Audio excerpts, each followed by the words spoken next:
You can use racism as a front, but the thing is, you're trying to change it using radical Islam to come in and change it. That's going to be the main thing that you see.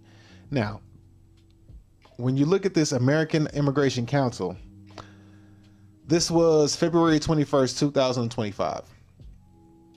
And they are speaking on what are so-called sanctuary policies. Well, what they say is, they say that there's really no universal definition of a sanctuary policy. And they're saying this: despite the nationwide debate, there is no clear definition of what it means for a state or local government to adopt sanctuary policies. Sanctuary policies take many forms and generally fall into the following categories. So it's almost like a gray area that they found.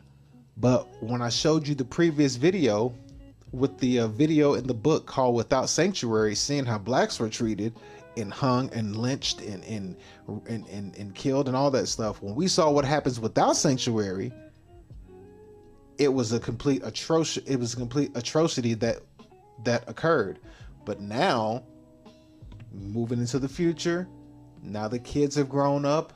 Now a lot of these liberal kids are against their white supremacist parents, and then now the Islam is able to move in and use that as an angle to get in American politics and use it to their advantage. Now we have a gray area with sanctuary.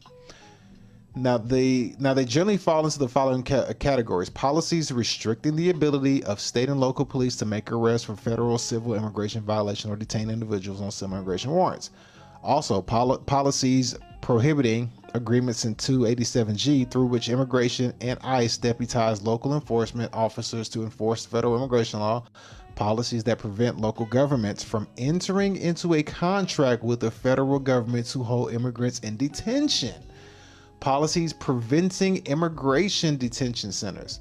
Policies restricting the police or any other city worker from asking about the immigration status. That's why ICE is asking.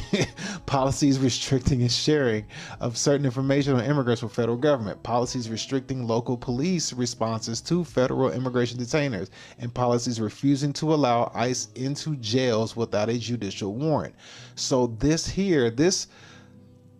sanctuary is literally, it's like when you look at it, it's almost like the state is able to combat against the federal government.